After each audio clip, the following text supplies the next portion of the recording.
Daybreaker made itself known to Celestia the dawn after Luna fell. The week-long night before ended with the banishment of Nightmare Moon, leaving Celestia alone with a nation in panic. Monsters roused by her sister yet stalked the ponies, and the chill of the long night had robbed summer's harvest. The treasury was empty, the castle in shambles, and even the royal guard stood poised to disintegrate beneath recriminations and divided loyalties. Lured by the hate, Wendigos poured from the north while ponies bickered, hoarded, and blamed.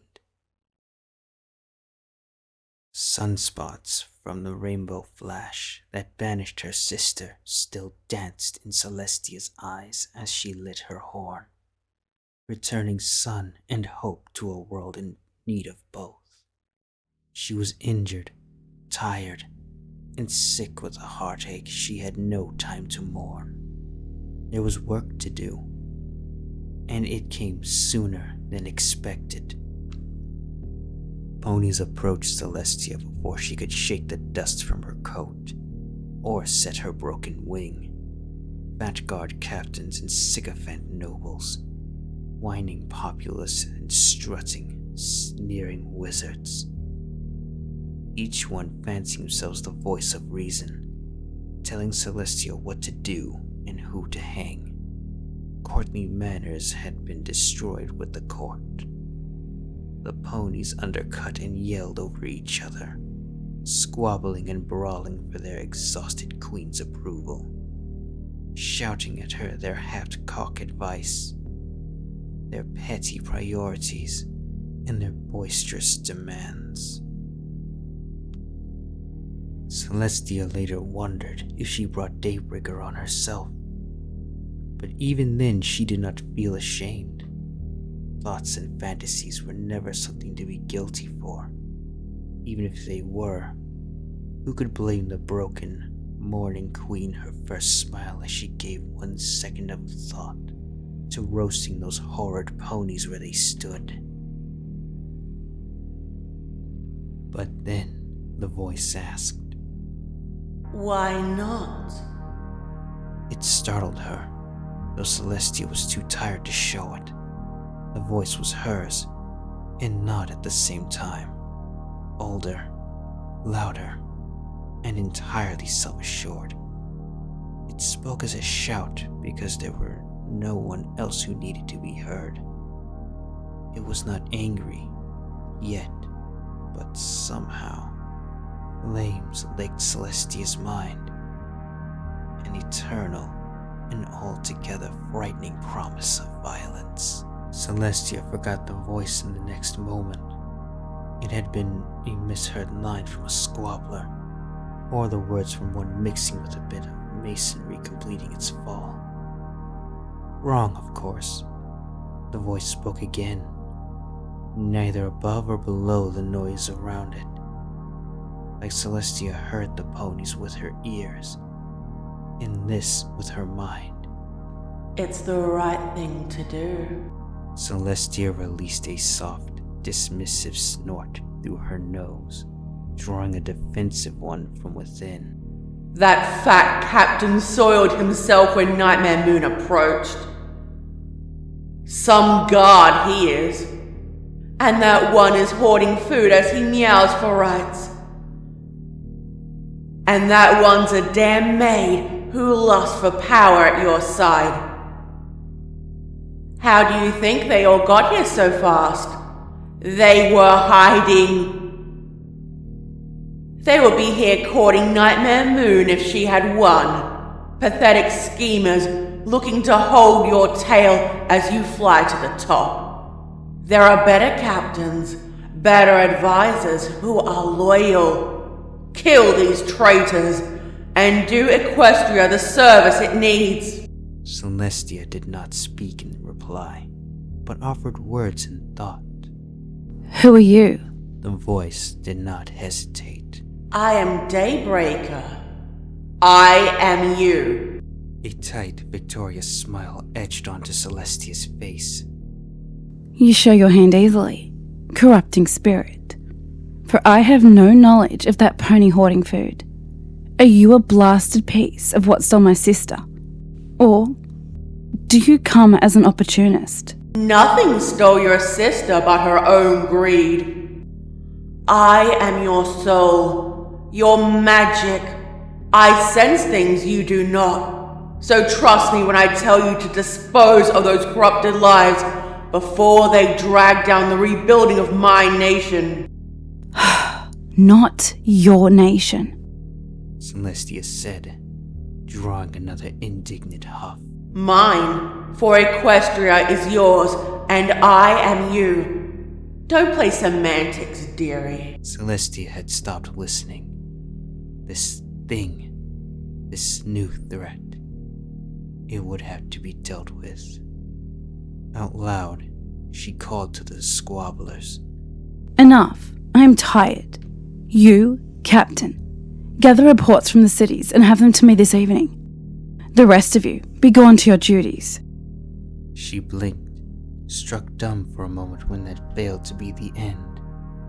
The ponies only pressed in and grew louder, each promising to depart only when their demands were met. They talked to her of urgency. They even lectured her on responsibility. And that proved the end of it. Incensed by the petty disrespect, Celestia drew a hard breath, and her Daybreaker drew the same. She felt Daybreaker's rage explode with her own, as a white hoof hit the floor like a thunderclap. Threatening heat flickered in the air as they screamed together. Enough!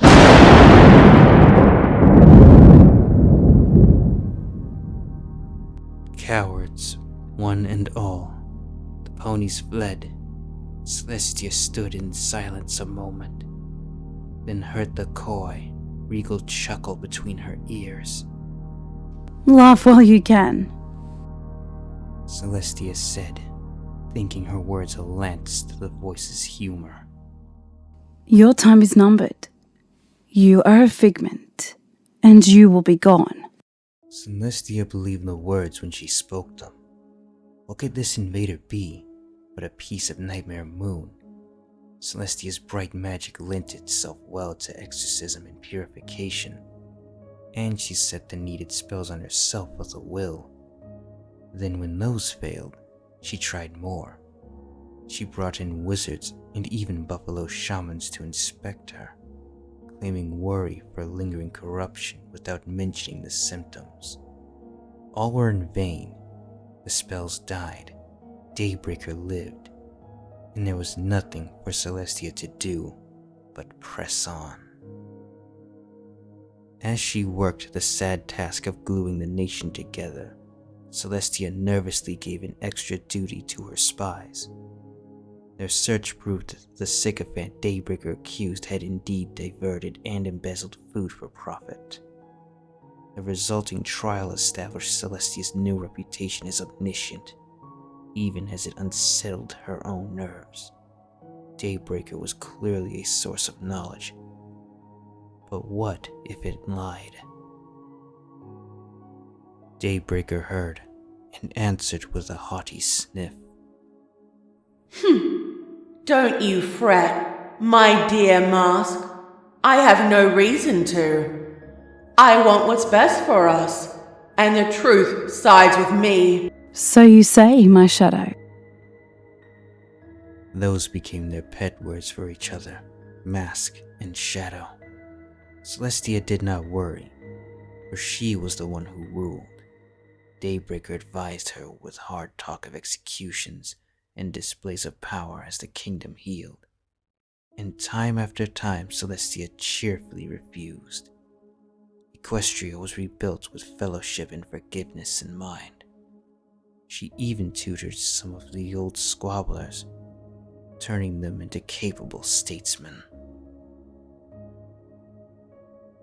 One proved an especially brilliant financier, a fact Celestia coyly offered to Daybreaker one evening. Think of the talent we'd have lost if I killed them, like you said. Her smile disappeared as Daybreaker laughed out loud. Oh, my sweet mask. When will you learn? You can call yourself princess all you like, but you are a god. You've gained nothing but a deepening delusion we are dependent on others. Then, with a touch of bitterness, Besides, of course he turned out well. You shoved in your hooves and made sure of it. Then I'll have to keep doing that. Celestia said with airy dismissal. And this time, it was she who chuckled as they left the room. Years passed. The financier retired, then died. Daybreaker remained. Its nature still puzzled Celestia, but she had grown used to the company. She came to learn that it read her heart, but not her mind unless the thoughts were specifically offered. Its sneering confidence exploded to anger at the smallest discourtesy of others, and it would demand brutal punishments for every perpetrator. Celestia would chide its tantrums, while Daybreaker would complain they had no reason to tolerate insult. Every now and then, they found themselves in harmony. Riots had to be put down, dark magicians would be hunted, and the things they summoned cast back to the abyss. And every now and then, a situation would call for a small, controlled show of force against would-be invaders. Daybreaker would agree, and the griffins or whatnot would disperse. Celestia worried in those times. When she and her shadow concurred, she would always reappraise the facts, ensure she never fully trusted Daybreaker's word, and reminded herself she was the one in charge. I am not her. Celestia told herself. The nature of her existence forced Celestia to give countless hours over to reading. Everything from technology to fashion had to be accounted for, lest the world's change leave her behind. So refuse the change, you fool. Decide the fashion. Decide the technology. Disallow all else. Anywhere. Selfish. Celestia muttered, squinting at her manuscript, a thesis from a Free Cities university about obscure magic theories. It helped to be at the cutting edge, although it would help more if the words stopped blurring. A regal tisk. Psst. Why do you torture us so? Celestia ignored her in favor of the professor's testimony. Magic is lifelike. As it grows larger and more complex, its very nature begins to change. A light from a child's horn may be compared to bacteria, simple and mindless. Yet objects of large magical power, elements of harmony, alicorn amulet, etc., have demonstrated a level of intelligence and understanding far in advance of our own. Magic becomes sapient as it grows, or so the theory runs, which in turn creates its own theory. What of the immense wellspring that exists within the noble ruler of Equestria? It is not shackled to an object or place, but exists indistinguishably from the font of a pony's magic, the soul. It may well be that Celestia the pony and Celestia the mighty do not share perspectives. One may have felt the hardships of flesh and so been made kindly, while the other, stronger Celestia remains proud for her incomprehensible might. The same may have been true for Princess Luna, if she existed, that the pony lost to the mighty, the mask lost to the soul, and so released Nightmare Moon. One shudders at the consequences of Princess Celestia ever. Gold magic slammed the book shut.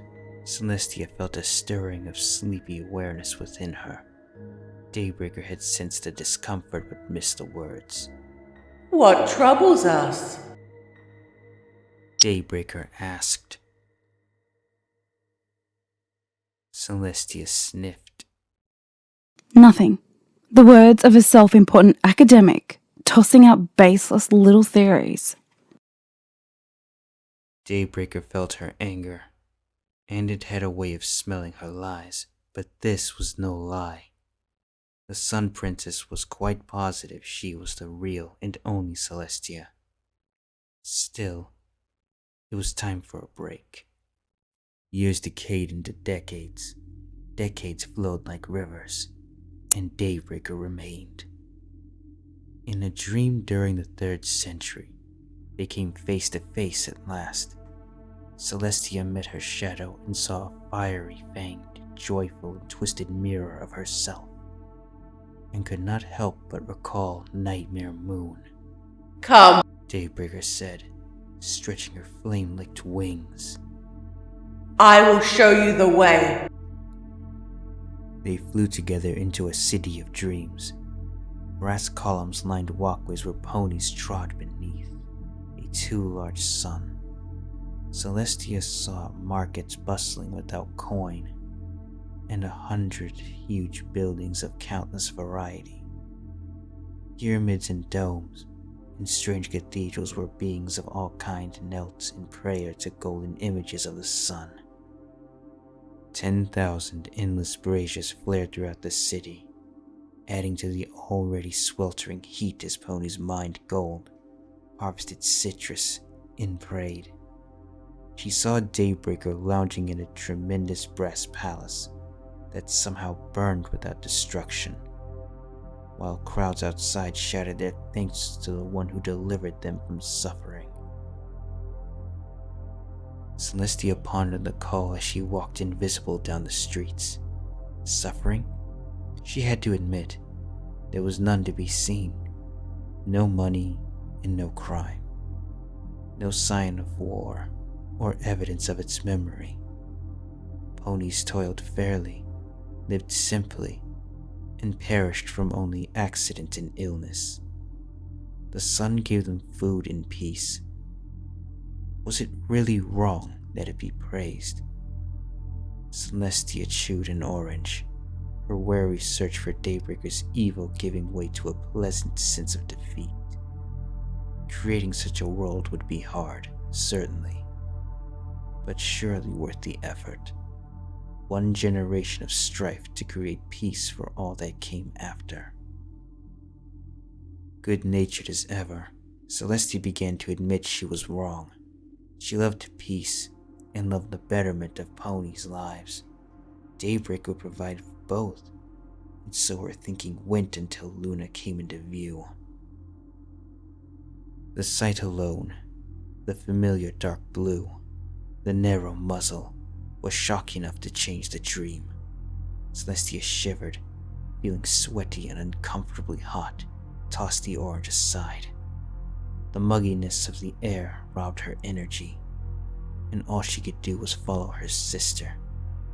The blue face was more used to frowns and grumbling, held a bland, sleepy smile as Luna carried bananas to a massive temple, walking among the crowds. Luna hated crowds, but here she was as a unicorn, and had no wings to fly above. Celestia watched as Luna prayed to the sun, and followed the young sister onward. After the prayer, she slept. Then she gathered food and returned to prayer. The same routine came the next day, and the next day after. The strange logic of dreams caused years to pass, and Luna grew and aged without one step sideways from the appointed tasks. Gather food, pray, sleep, on and on. None of the astronomy that once brought rare smiles to Luna's face. None of her brilliant, moody paintings or regal leadership. No sign of a sister in her life. Luna died an old mare, and her seat at the temple was taken by the financier. Celestia flew upwards and gazed down. The city gleamed, yes, and the jungles around it flourished. But Griffinstone was a wasteland, and oceans had devoured the coasts. She flew low and searched the buildings, temples from every culture, but not one library in the whole metropolis, no hospital, theater, or coffee shop, not even a school. The only teaching came from Celestia's priests. Not mine. Celestia corrected the errant thought. She had seen enough. She tucked in her wings and dove to the ground, rousing her mind to a sweat-soaked and chilled awakening. Daybreaker was there. It always was. It scolded Celestia, sensing her disgust. That is what you want. Peace, order, happiness. What is wrong, you temperamental mask? My world is perfect. Or near as any world can be. I did not see any changelings or griffins. Celestia replied. And our sister was not our sister. She saw Daybreaker in her mind's eye, summoned by either imagination or malign will. Its fanged mouth stretched into a grin, and the voice said, As I told you, perfect. Daybreaker had been a friend before that night.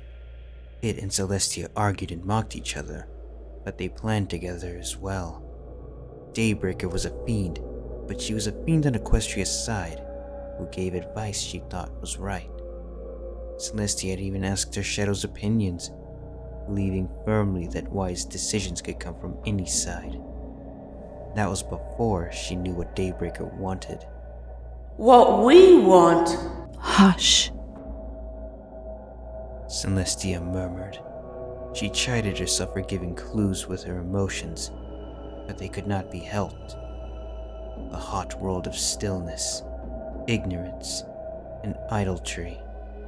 No, she hated it, and hated Daybreaker. You hate yourself. You're not me. Celestia replied, with both chill and heat. Then what am I? She had no easy response, so the thing laughed.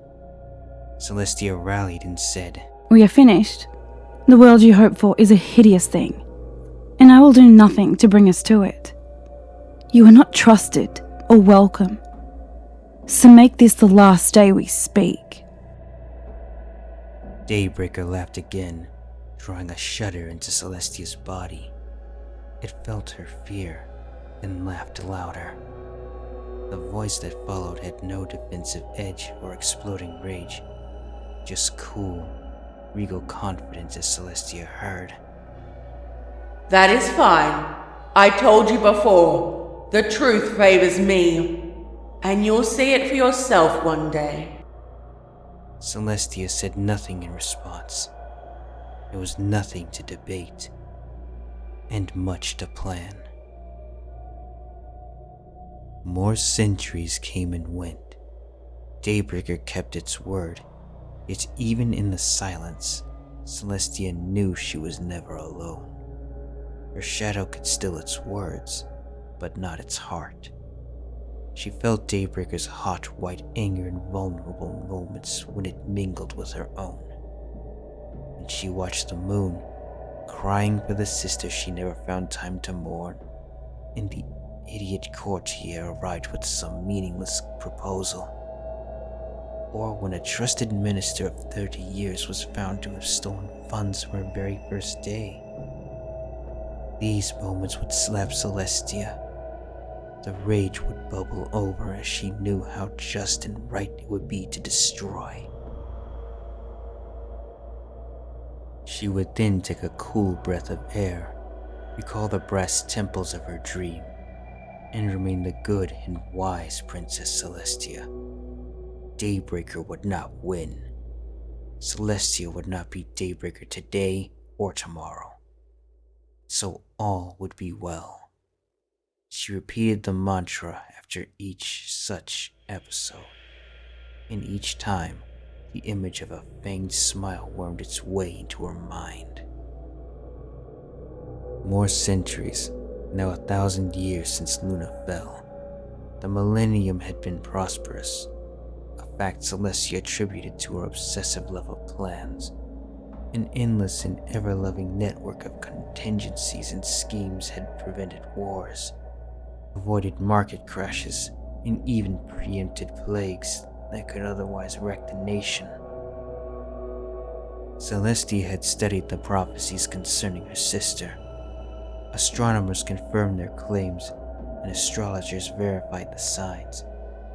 Nightmare Moon was coming back, and so Celestia made a new plan. A candidate for the element of magic was selected and groomed. Portents and mundane legwork established Ponyville as the place to send her when the time came, with backup schemes ready if the gamble failed.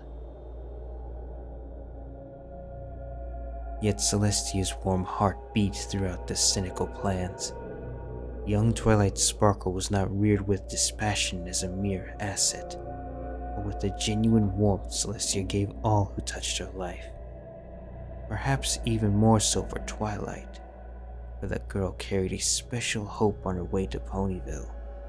It was possible Twilight would save Luna along with Equestria, and that was a magnificent notion.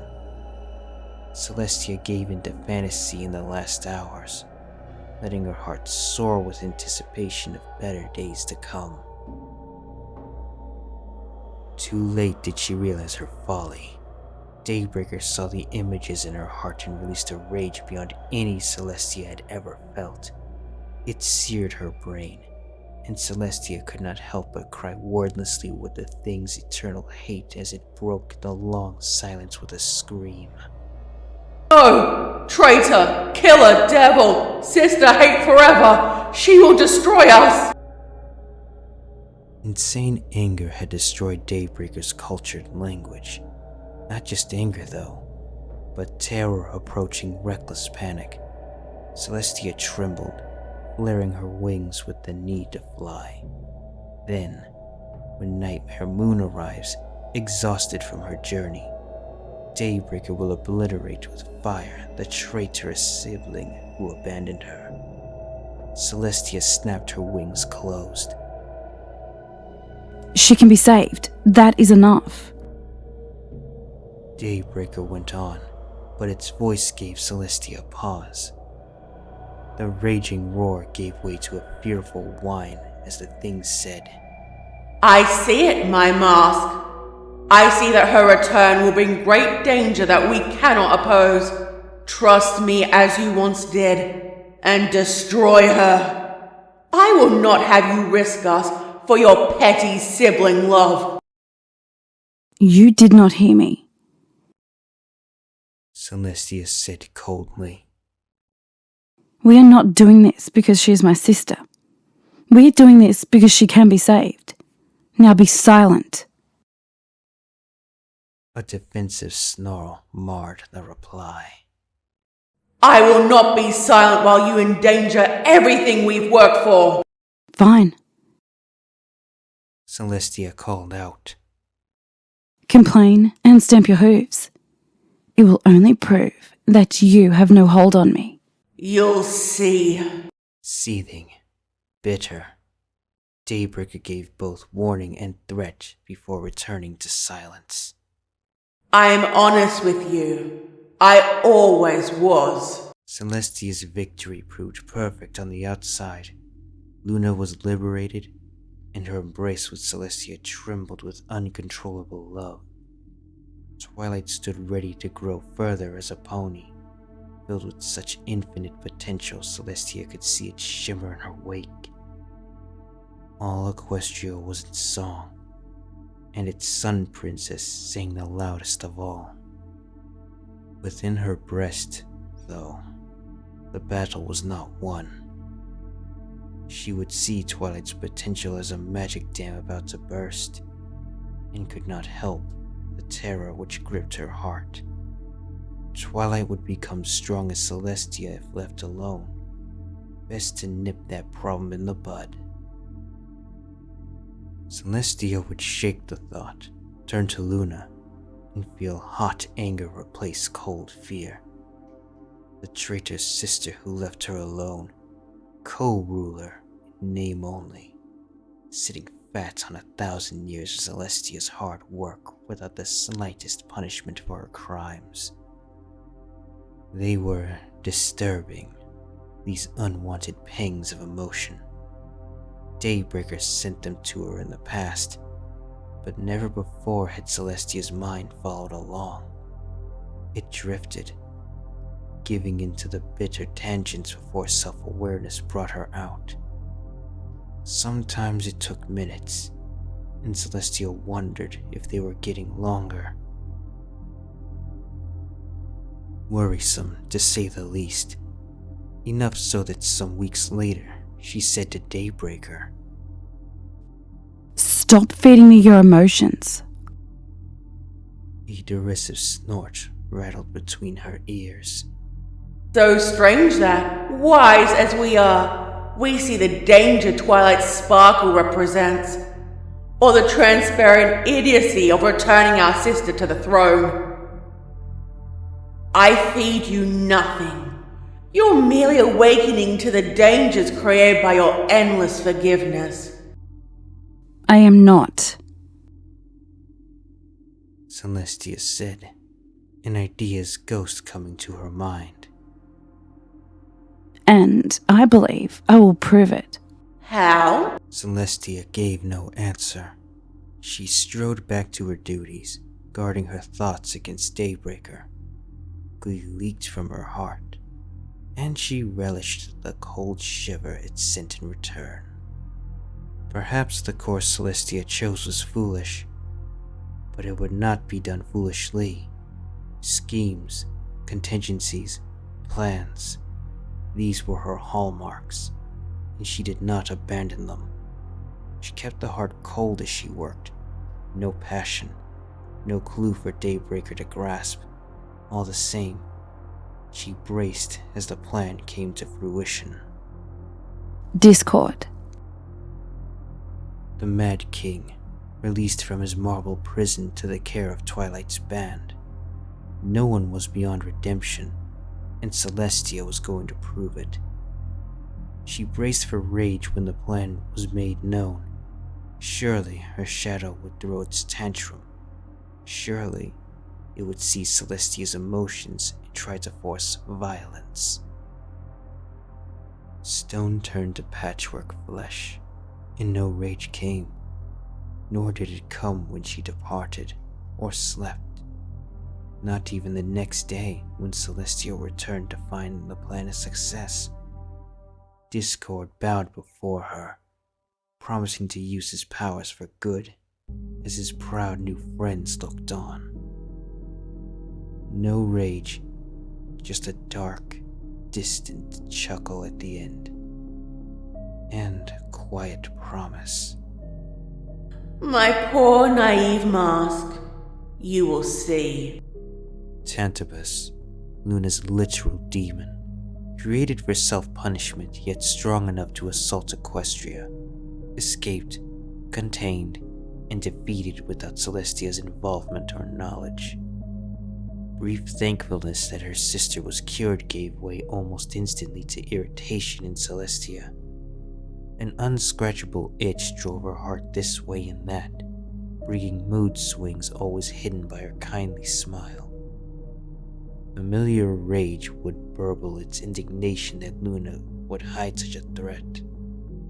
Spite would follow, goading her mind down unworthy paths as it blamed her incompetent sister for this near miss.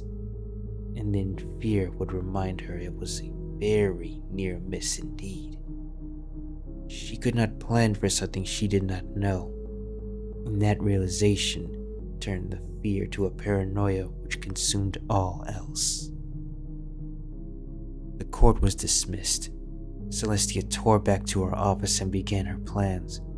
A dozen pages passed beneath her quill, accounting for every mad possibility the future might hold.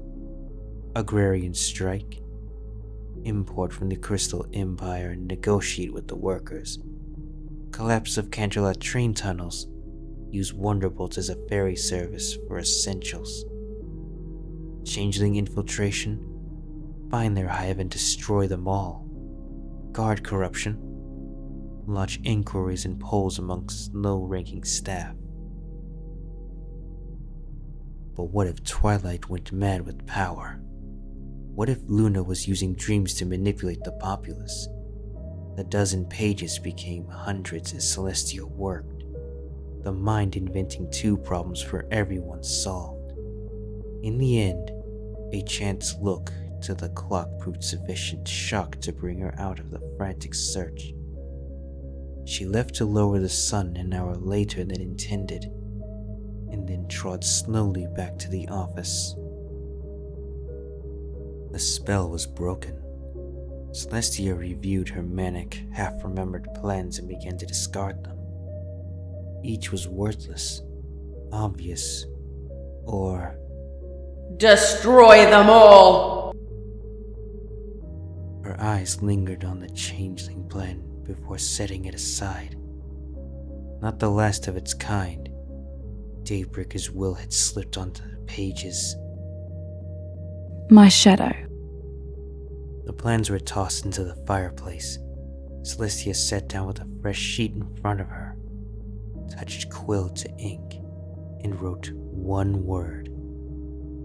Daybreaker. She stared at it a moment, then continued to write. I think I am losing, but I have a plan. Celestia averted her gaze as the pen lifted from the paper, and yellow magic tossed both into the fire. Paranoia aside, Celestia was hardly blind to realistic threats. She had contingencies for Discord's betrayal. She had designs in place to meet T-Rex's return. That the pair would ally was something she lacked a plan for. What followed was a race of blind moves, desperate innovations, and 7 torturous hours of imprisonment in Tartarus. Said innovations bore fruit, and near as Celestia could tell, Twilight had won handily. T-Rex was defeated, and the Tree of Harmony had apparently seen fit to give the young princess a castle. Difficult though the day had been, Celestia felt peace as she wandered the fresh-grown halls. Harmony was an ancient, wise magic. Its favor of Twilight spoke well of both her power and goodness. All such thoughts deserted Celestia as she rounded the corner and found Discord, standing there with the others. Traitor! Traitor! Kill him! Almost destroyed us! Traitor! Kill! Kill! The rage was back, and Celestia gave it no protest. What little awareness she held at that moment could not tell if the words were Daybreaker's or hers, or if there was a difference after all. Molten heat bubbled up through her horn, and one instant before it would have made itself known, she saw the flowers. Dandelions and daisies, her favorites. Discord gave neither eye contact nor words as he proffered them. Instead, looking away with a sad little smile, a slight tilt of the bouquet presented a pink card pinned to its side that read, "Sorry." If that even begins to account for his deed. But the voice was no longer Celestia's. She accepted the flowers with a kindly smile, paying no heed to the firestorm in her brain. Celestia sat down for breakfast. Luna was not at her place, but that was not a strange event. The seat was occupied. Celestia looked up from her pancakes to see the full body of Daybreaker for the first time since that fateful dream. Sitting in Luna's chair, its fanged mouth closed in an uncharacteristically calm frown. I am worried. Seeing Daybreaker in her waking moments was a surprise, but not so much that Celestia's poise deserted her. She held up a pitcher. Coffee? Daybreaker ignored the jibe. Time and time again, you risk everything, Luna. Discord, Twilight, and more. It will be the end of us. If I destroyed those three, you would pick out a fourth. Celestia raised her own coffee and took a sip. Crises came and were handled with, might I add, no assassination of our beloved family. Daybreaker hissed at Celestia's indifferent tone. Spare me your pretty little words. I am right, and you will see it one day. I don't know how, but it will happen. You'll be betrayed by a friend of ages, without even Luna or Discord's weak excuses. You will find the ponies corrupted beneath you by the indulgent freedom you offer. Or perhaps some impossible threat will rise that requires your full majesty to defeat. And you will find the power to your liking. 10 or 100 years from now, the folly of others will be so great that you cannot even deny the truth. We alone stand between the world and oblivion, and shall rightly rule it as a prize justly won. Celestia's heart wondered at the truth, and of course Daybreaker saw. But her brain yet ruled, and so she stirred the coffee with an idle spoon. I wonder if that old scholar was right, and you and Nightmare Moon are the same. It is discouraging to learn my sister lost to a personified temper tantrum, but she was young and must be excused. Maintain your games, for I expect nothing less. Long teeth glinted as Daybreaker gave a snarling grin.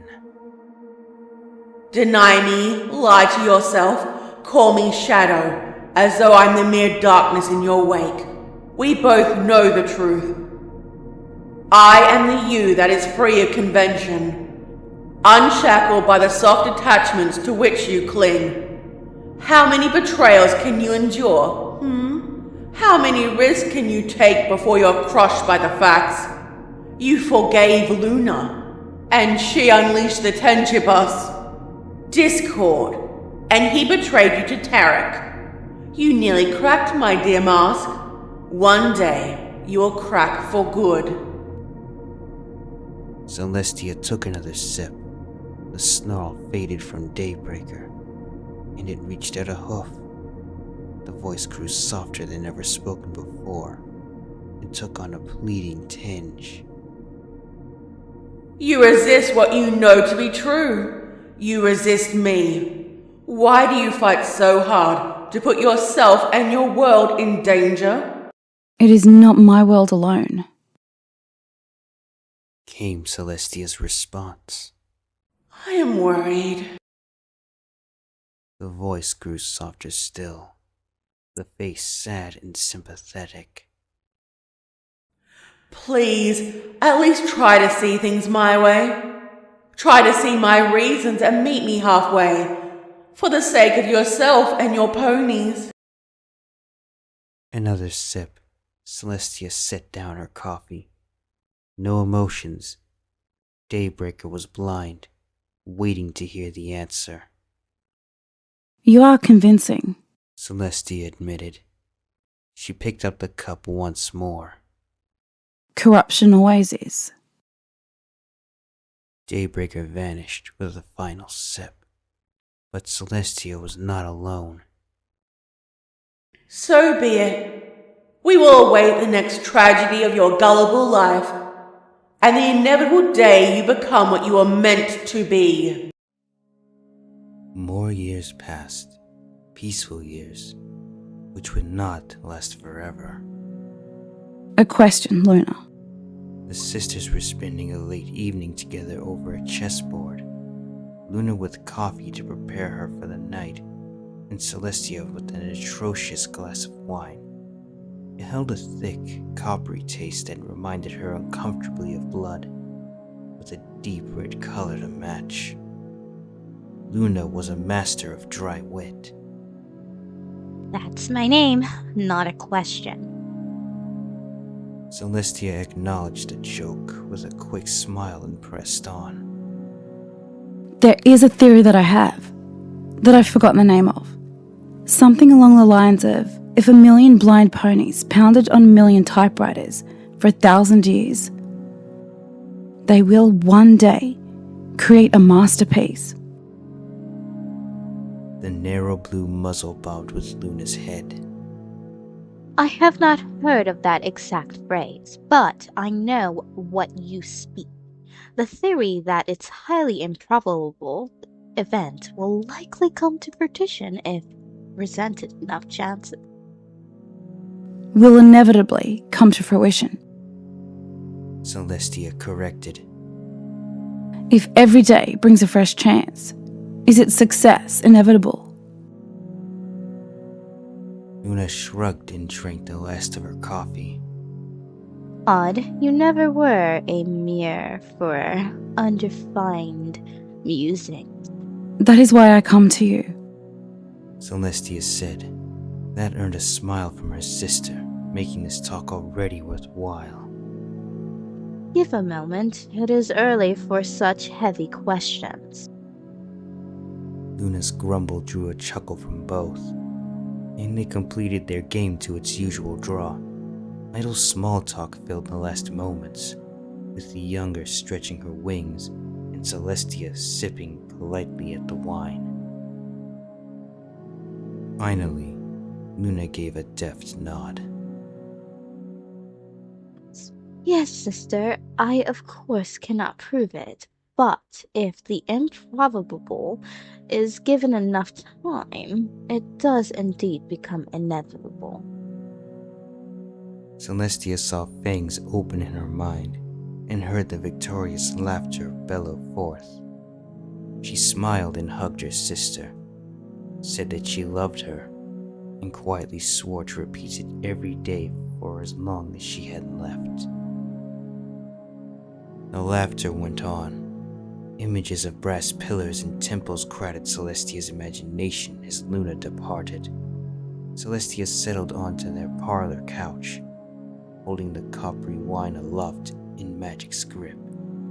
She weathered the onslaught with the calm and steady frown of one who had learned nothing new. Long moments passed, more laughter, and then a hissed and mocking word. Inevitable. Her face stone, her heart cold. Celestia finally responded. She will fight when you emerge. Daybreaker responded with molten glee. We will crush her. Luna is no match for the unfettered sun. True.